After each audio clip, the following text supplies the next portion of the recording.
भगवान श्री कृष्ण से कितना कुछ छूटा। जीवन की शुरुआत में माता पिता छूटे, फिर जो नंद यशोदा मिले वो भी छूटे, राधा छूटी, गोकुल छूटा, मथुरा छूटा, जीवन भर कुछ ना कुछ छूटता ही रहा।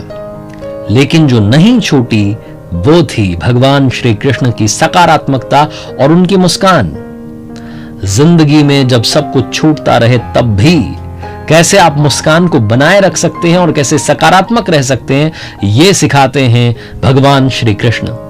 जब जीवन में कुछ भी समझ में ना आए तो एक काम कीजिएगा, हमारा जो पवित्र ग्रंथ है श्रीमद् भगवद गीता, उसे पढ़ना शुरू कीजिएगा। जिंदगी की हर शंका का समाधान आपको मिलेगा, हर समस्या का सलूशन आपको मिलेगा। भगवान श्री कृष्ण ने श्रीमद् भगवद गीता के दूसरे ही अध्याय में कहा, कर्मण्येवाधिकारस्ते मां फलेषु कदाचन मां कर्म फल हेतुर्भुर्मा ते संगो अस्त्व कर्मणि। भगवान श्री कृष्ण कहते हैं धनुर्धर अर्जुन से, जब अर्जुन ने कहा कि अब तो मुझे युद्ध नहीं लड़ना, मुझे मतलब लड़ना ही नहीं, मुझे रहना ही नहीं है युद्ध भूमि में, मैं क्यों लड़ूं, क्या मिलेगा मुझे? तो भगवान श्री कृष्ण ने कहा कि कर्म पर ध्यान दे, फल की चिंता मत कर। भगवान श्री कृष्ण ने कहा कि जो मोह है फल से, उससे खुद को डिटैच कर लो। ये जो यात्रा है मंजिल तक पहुंचने की, इस जर्नी को एंजॉय करो। भगवान श्री कृष्ण ने जो समझाना चाहा था अर्जुन को श्रीमद् भगवद गीता में, इसको और अच्छे से समझने के लिए मैं रोजाना शाम में यथार्थ गीता पढ़ता हूं। हमारे गुरु महाराज हैं परमहंस स्वामी श्री अड़गड़ानंद जी महाराज, उन्होंने गीता की यथार्थ व्याख्या की है। और जब मैं यथार्थ गीता पढ़ता हूं तो स्पिरिचुअलिटी में इसका मतलब कुछ अलग है। भगवान श्री कृष्ण जिस कर्म की बात कर रहे हैं वो यज्ञ को कार्य रूप देना ही कर्म है। यज्ञ जो होती है वो आराधना की विधि विशेष है, उसका नाम यज्ञ है। श्वास प्रश्वास का ध्यान जो है वो यज्ञ है। उस कर्म की यहां पर बात हो रही है। वो स्पिरिचुअलिटी का उसमें जाएंगे स्पिरिचुअलिटी में तो वो मतलब निकल के आता है, वो मीनिंग अलग है। लेकिन अगर हम हमारी लाइफ की बात करें, जिंदगी की बात करें, जिस जिंदगी को हम रोज जिसका सामना करें उसकी बात करें, तो वहां कर्म का जो मतलब है, जो इंपॉर्टेंस है, वो ये निकल के आती है कि आप सिर्फ अपने काम पर ध्यान लगाइए, फोकस कीजिए अच्छे काम की तरफ, और जो यात्रा है आपके गोल तक पहुंचने की उसे एंजॉय कीजिए। बाकी सब भूल जाइए, उस पर छोड़ दीजिए, वो सब मैनेज कर लेगा। जो अच्छा काम करता है उसके साथ कभी बुरा नहीं होता है। महाभारत की एक घटना है।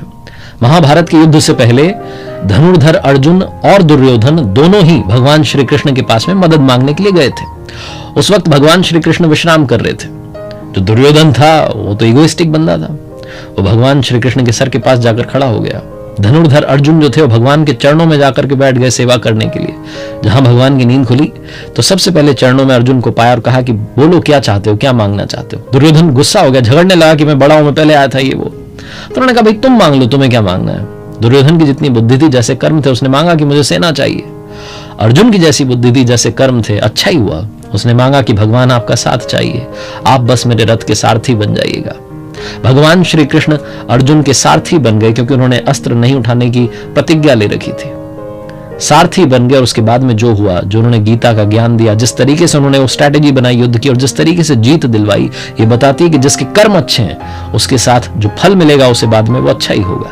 लर्निंग नंबर 2 जो भगवान श्री कृष्ण से सीखने वाली बात है, सबसे इंपॉर्टेंट, इस दुनिया में जो भी हो रहा है उसके पीछे एक वजह है।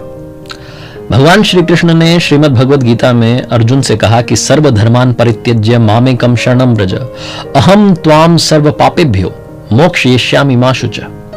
सब कुछ छोड़कर के मेरी शरण हो जा, मैं तुझे मोक्ष दूंगा।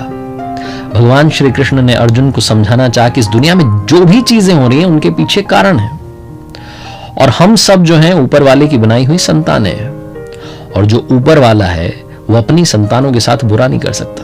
तो कभी अगर कुछ बुरा हो रहा है तो आपके ही कर्मों के परिणाम हैं जो वापस लौट करके आ रहे हैं।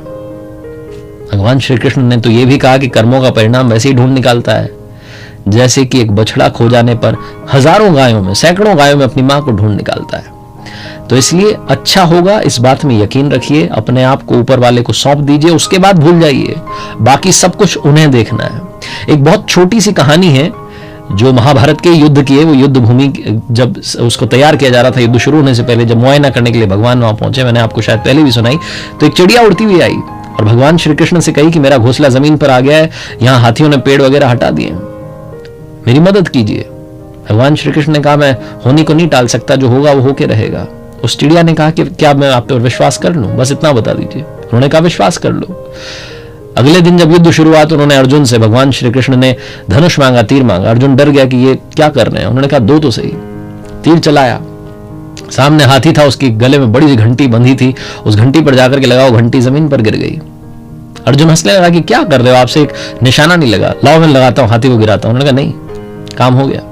18 दिन के बाद में जब फिर से युद्ध भूमि को साफ किया जा रहा था क्योंकि युद्ध खत्म हो गया था, तो उस घंटी को हटाने के लिए भगवान श्री कृष्ण ने अर्जुन से कहा कि हटाओ उस घंटी को, जमीन पर पड़ी हुई है। जैसे उसने घंटी हटाई, वो चिड़िया अपने बच्चों के समेत वहां से उड़ गई।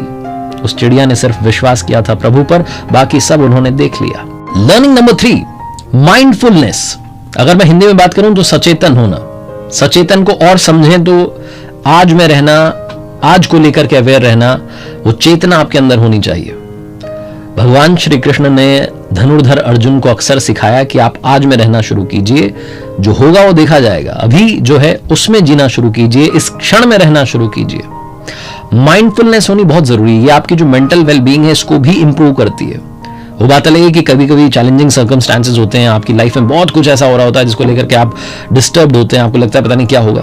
लेकिन अगर आप माइंडफुलनेस के साथ आगे बढ़ रहे हैं, आप सचेतन हैं, आप अवेयर हैं आज को लेकर के कैसे आगे बढ़ सकते हैं, क्या सही होना चाहिए, नहीं होना चाहिए, आगे की तैयारी भी आपकी हल्की हल्की है, तो हर चीज का समाधान निकल आता है। जब मस्तिष्क आपका थोड़ा सा शांत है, आप कूल काम रह करके चीजों को समझ रहे हैं, तो मुझे नहीं लगता कि जिंदगी में कोई समस्या इतनी बड़ी हो सकती है कि वो आपसे बड़ी हो जाए, आपकी आत्मा से बड़ी हो जाए। क्योंकि भगवान श्री कृष्ण कहते हैं कि जो आपकी आत्मा है ये बहुत ताकतवर है, ये आपके उस चंचल मन को भी, जो चंचल मन अति रैंडम है, उसको भी कंट्रोल कर सकती है अगर आप चाहें तो।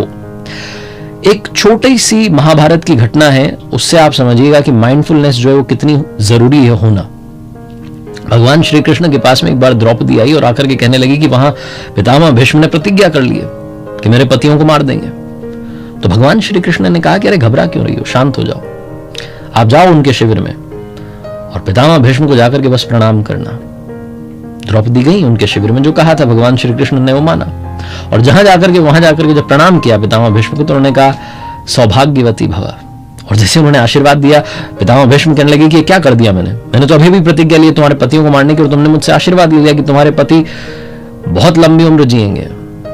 फिर पितामह भीष्म कहने लगे कि जरूर ये कान्हा ने तुमसे करवाया है, ये तुमने नहीं किया है। भगवान श्री कृष्ण के पास में इस दुनिया की हर समस्या का समाधान था। जब पितामह भीष्म ने आशीर्वाद दिया था द्रौपदी को, तो उसके बाद में पांडवों को बुलाया था और बताया था कि मुझे मारने का तरीका क्या है, शिखंडनी को आगे कर देना, उसके बाद मैं तीर नहीं चलाऊंगा, अर्जुन तुम तीर चला देना।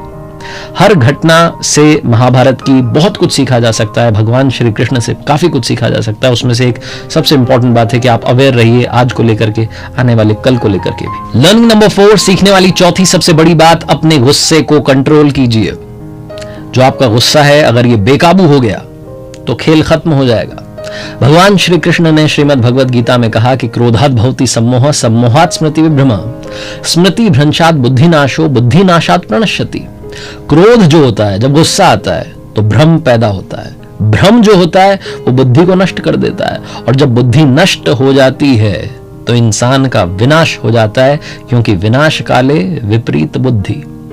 क्रोध की वजह से ही महाभारत की शुरुआत हुई। दुर्योधन को क्रोध आता था, उसने एक ऐसा खेल रचा जहां पर द्रौपदी को बुलाया गया सभा में, और दुर्योधन के छोटे भाई दुशासन ने द्रौपदी का चीर हरण करने की कोशिश की। वो एक घटना ऐसी थी जिसने दुर्योधन का और उसके भाइयों का विनाश कर दिया। महाभारत की ऐसी कई सारी घटनाएं हैं जो हमें सिखाती हैं कि गुस्से पर, क्रोध पर काबू होना बहुत ज्यादा जरूरी है। लर्निंग नंबर 5, कहते हैं कि पांडवों ने महाभारत का युद्ध जीत लिया। नहीं, सारथी भगवान श्री कृष्ण ने बिना युद्ध लड़े ही महाभारत का युद्ध जीत लिया। लर्निंग नंबर 5 जो है ये बहुत ध्यान से समझिएगा। इस दुनिया में कोई भी काम छोटा या बड़ा नहीं होता है, हर काम की अपनी इंपॉर्टेंस है। बहुत सारे लोगों को लगता है कि मैं तो बड़ी जॉब कर रहा हूं, बड़ी पोजीशन पर हूं, मुझे तो इतना, मतलब बोलते ना, रीजन का हेड बना दिया और नेशनल हेड बना दिया, और पता नहीं क्या क्या लोगों के मन में आ जाता है। जो छोटा काम कर रहा होता है उसको छोटी नजर से देखते हैं, अरे छोटा सा काम करता है, छोटी जॉब है, छोटी सैलरी है। नहीं, भगवान श्री कृष्ण ने सारथी बनना भी स्वीकार किया, क्योंकि उन्हें लगा कि ये जो काम है ये मेरे सखा अर्जुन को, उसके परिवार को जीत दिला सकता है। हर काम का सम्मान कीजिए, हर पद का सम्मान कीजिए, हर व्यक्ति का सम्मान कीजिए, ये भगवान श्री कृष्ण सिखाते हैं। उन्होंने महाभारत में, गीता में बहुत सारी बातें ऐसी कही हैं जो हम सब की जिंदगी को बदल सकती हैं। बस जरूरत है उन बातों को इंप्लीमेंट करने की, उन बातों पर चलने की। और जाते जाते कुछ कमाल की बातें जो भगवान श्री कृष्ण ने कही हैं। जो हुआ अच्छा हुआ, जो होगा वो अच्छा होगा, सब कुछ मुझ पर छोड़ दो, अपने कर्म पर ध्यान दो, जो पाप रहित और स्वार्थ रहित होना चाहिए। भगवान श्री कृष्ण ने कहा था कि नरक के 3 द्वार हैं, काम, क्रोध और मोह। जीवन में जो भी कर्म आप करें उसे पूर्ण समर्पण के साथ, लगन के साथ कीजिएगा, अच्छे मन के साथ कीजिएगा, ईर्ष्या के साथ, द्वेष के साथ, अहंकार के साथ, ईगो के साथ मत कीजिएगा।